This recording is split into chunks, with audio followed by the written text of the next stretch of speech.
Good morning students, welcome to Sanskrit class. I hope you all are fine beta. Yes beta, today we will read chapter 6. Please open your Sanskrit book, page number 40.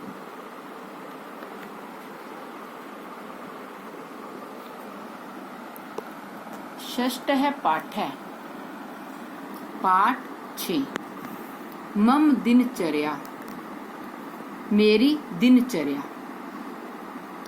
कत्वा तुमुन ल्यप प्रत्यय। बेटा इस chapter में प्रत्यय use किए गए हैं। प्रत्यय क्या होते हैं? ऐसे शब्द जो धातु के बाद लगकर उसके अर्थ में परिवर्तन करते हैं। तो यहाँ पर इस चैप्टर में कौन से प्रत्यय यूज किए गए हैं? कत्वा, तुमुन और ल्यप, 3 प्रत्यय यूज किए गए बेटा। सबसे पहले बेटा है कत्वा प्रत्यय। ये कत्वा प्रत्यय क्या होता है? मैंने अभी आपको बताया प्रत्यय जो धातु के साथ लगते हैं। तो कत्वा का मीनिंग होता है बेटा करके।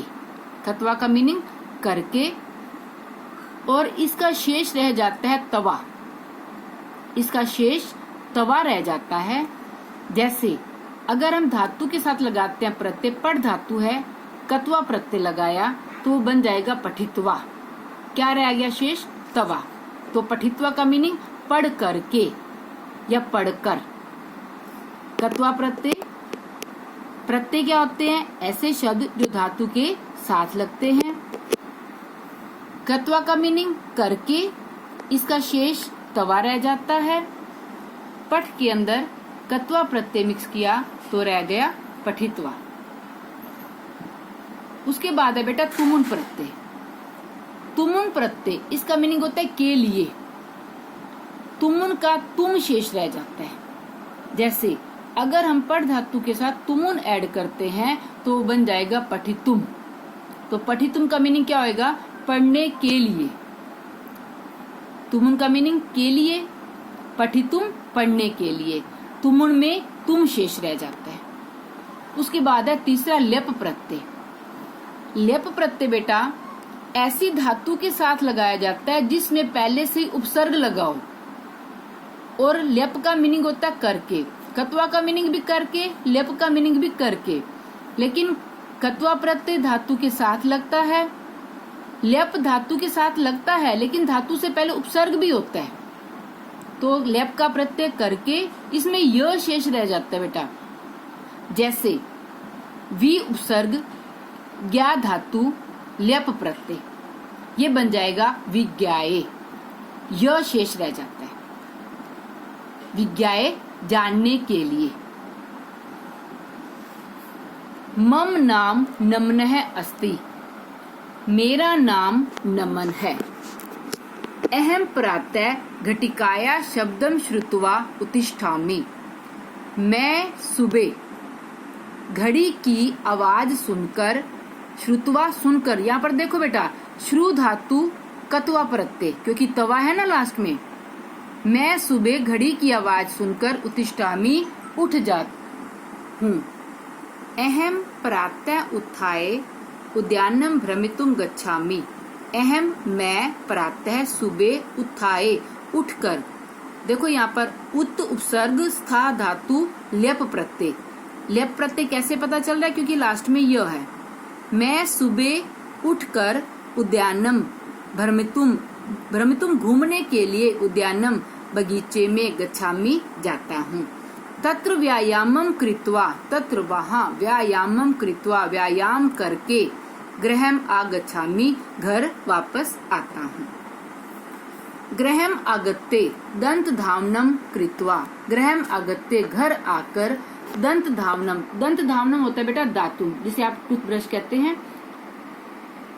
कृत्वा करके, स्वच्छ जलेन शुद्ध जल से, स्नात्वा स्नान करके, स्वच्छानि स्वच्छ वस्त्राणि च, और स्वच्छ साफ वस्त्राणि कपड़े, धारयामि धारण करता हूँ। तत् इसके बाद, पूजा गृहम गत्वा पूजा घर जाकर, ईश्वरम स्मृत्वा च, और ईश्वर को याद करके, ईश्वर का स्मरण करके, श्लोकान पठामि, श्लोक पढ़ता हूँ।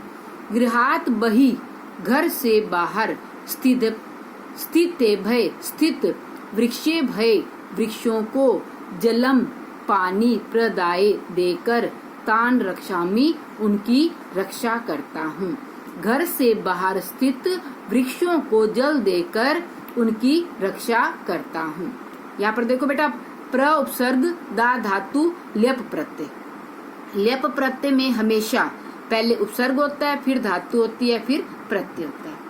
माता पितरौ प्रणम्ये, माता और पिता को प्रणाम करके, फलम खादित्वा, फल खाकर, पठितुम, यहाँ पर बेटा तुम शेष है, पठ धातु तुमुन प्रत्यय, पढ़कर,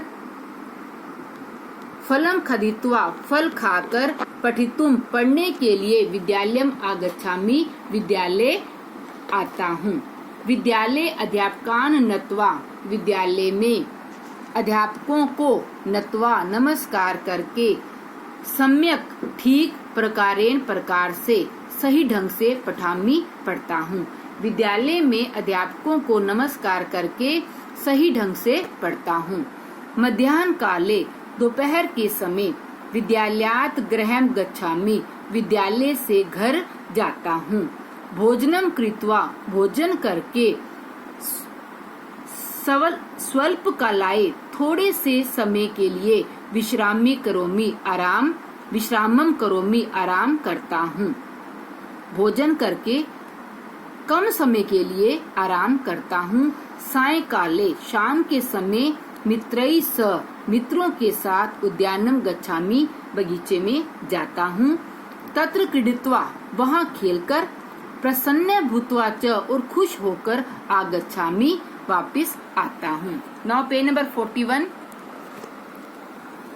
निज कक्षे, अपने कमरे में, उपविश्य, बैठकर, गृह कार्यम करोमि, गृह कार्य करता हूँ। पठान संपठे, पाठों को पढ़कर, रात्रौ दूरदर्शनम पश्यामि, रात्रि में, रात के समय टेलीविजन देखता हूँ। दूरदर्शनम दृष्ट्वा, टेलीविजन देखकर, प्रसीदामि, खुश होता हूँ। दूरदर्शनम वीक्षे, दूरदर्शन टेलीविजन देखकर, रात्रौ भोजनम खादित्वा, रात्रि का खाना खाकर, जलम पीत्वा, जल पीकर, 10 वादने, 10 बजे, मातु पितु च, माता और पिता के, चरणों स्पृष्टवा, चरणों को स्पर्श करके, मीन्स चरणों को, पैरों को छूकर, सौपिमी, सो जाता हूँ। यम मम दिनचर्या अस्ति, यह मेरी दिनचर्या है। बेटा यही जो मैंने आपको कत्वा प्रत्यय, तुमुन प्रत्यय और ल्यप प्रत्यय बताए। कत्वा का मीनिंग करके या करके, कर कर, इसका प्रयोग धातु के साथ होता है। जैसे गम धातु के साथ कत्वा मिलाएंगे तो गत्वा बन जाएगा। पट, कत्वा, पठित्वा। तुमुन में तुम शेष रहता है, इसका मीनिंग होता है के लिए। इसका प्रयोग धातु के साथ किया जाता है। जैसे खाद तुमुन, खादितुम, पठ तुमुन, पठितुम, क्री तुमुन, क्रेतुम। ल्यप प्रत्यय, इसका अर्थ करके या कर कर, उन धातु के साथ प्रयोग किया जाता है जिनमें पहले से उपसर्ग लगा होता है। जैसे उत स्था ल्यप, उत्थाए, उठकर। वि ज्ञा ल्यप, विज्ञाए, जानकर।